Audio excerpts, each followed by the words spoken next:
That's why losing in life is so important. Whether it's getting dumped, getting fired, losing a game, loss, those feelings where things didn't work out your way, that's important because it lets you know this is the bad feeling that comes when it goes wrong, and you improve, and then it makes the good feelings of victory all the better. When you're suffering or you're lazy or you're procrastinating, doing something that's harder than the state that you're in bounces you back much faster. Yes. This is all based in the dynamics of dopamine. If you do something that's even harder than the thing that you're trying to avoid, all of a sudden you're able to do that. And you're like, oh, okay, well, it's just psychology, right? No, it's not psychology alone. It's psychology, but it's once dopamine is deployed at that level, you're a different person. But every time you go through one of these hard things, you get better, you get stronger, and it provides a situation for you to learn from and become mentally tougher. And the more mentally tough that you become and the less that they are, how can they beat you? Courage means that you have the ability, you have the willingness to confront your fears. Because what I've found over the years is that brave people, courageous people are not people who are not afraid. They're simply people who master their fears. They're simply people who face their fears, confront their fears. Now, Mark Twain said it many years ago. He said, with regard to fear, he said, do the thing you fear, and the death of fear is certain. The best way to fight the demons that chase you in the night is to stop and turn around. Turn around, face them, man up. There's a thing about manning up. Don't you feel better when you accomplish something and you work through something and you man up? And most fears, fears of failure, fears of rejection, fears of loss, fears of pain, fears of limitation, fears of the loss of a relationship, fears of ill health, most of these fears disappear when you confront them head on. It's almost like as you push them, they just turn into smoke and disappear. Speaking of history, you said one time that one of the things you've learned is that to succeed greatly, you have to be willing to fail greatly. Oh, 100%. No one failed more than I did. I deserved all the credit I received. Nobody's seen more than I've seen. None of these fighters, none of these athletes. I'm the king of the barbarians. There's no one that could surpass me in the pain I've endured. You need to love pain to be an athlete. And I know, no pain, no this, whatever, all the, correct. Oh my, no, this is real. You need to love pain. However, mentally, physically, love it. You need to love it. If not, stay where you are. The thing about pain is, like, you feel it right now, it's temporary, man. But later in life, you don't remember the pain.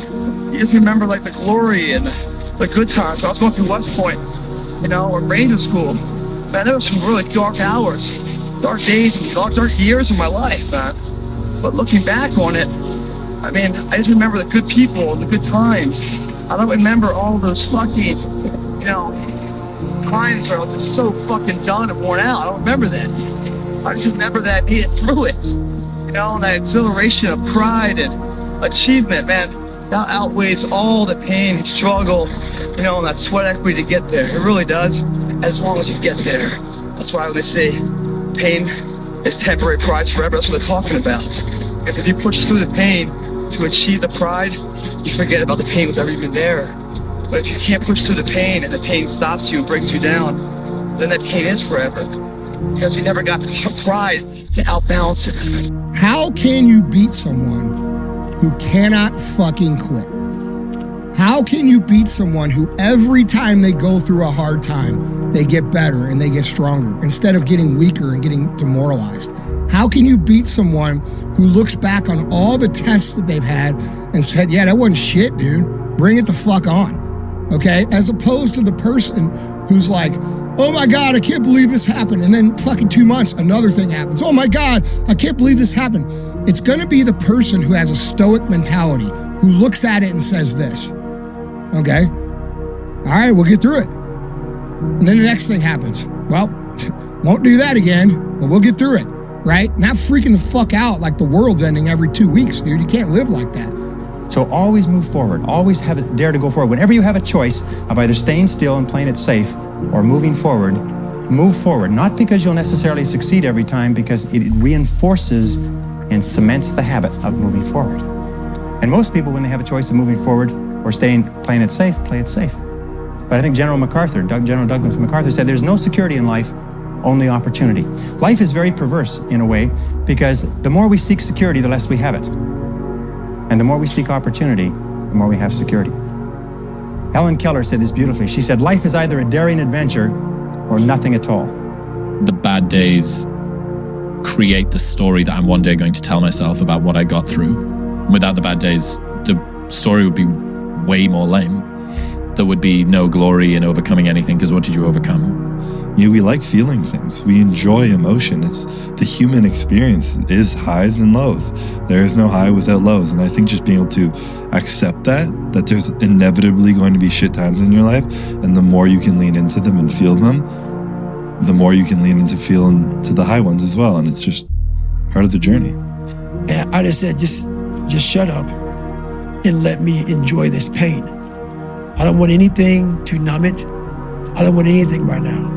Because what I had done was I just, in my mind, and people will take this wrong and take it as wrong as you want to, I don't really care. I had just climbed a mental wall that was amazing. And I didn't want anybody to take that pain away from me at that point. And if you don't have highs, you don't have lows, it doesn't come. If you numb the bad, you numb the good. And that's kind of where that all came from. So learning to embrace all those things. And the funny thing is, when you learn to embrace them, they're way more fleeting than you realize. To sit on something in your mind for a while, to stress about it and not want to feel it, lingers for a long period of time. But to just embrace it, to feel it, to cry, to express it, to however needs to express itself out of you, it happens a lot quicker than you think, and you're able to move through it. And then when you look back at it, you're like, that was kind of beautiful, you know? Which means that if I have unbelievable big dreams and big goals, then I have to go through hard times. It's like hate. The hard times are a requisite for success. And so if you're going through hard times right now, it means that you're on the path to success. And it's not that you're on the wrong path. It's the feeling of being on the right path. A lot of people are afraid to even try hard, because then if you try hard and you fail, you feel like a failure. But the aspect of being a failure doesn't come from the success in the end. It comes from if you really quit on yourself, or if you don't put in the effort you know you can put in, and you're kind of holding back on your true potential. That's when I think you really deep down feel like a failure, like underneath your soul. If everybody who's like at the bottom and feels like they have nothing going for them, reframe that as, I have nothing going for me, which also means that I have nothing to lose by taking action, it makes you a much more dangerous person. And I think that was the flip that I've had repeatedly shown to me in my life that allowed me to take the step that I was afraid to take.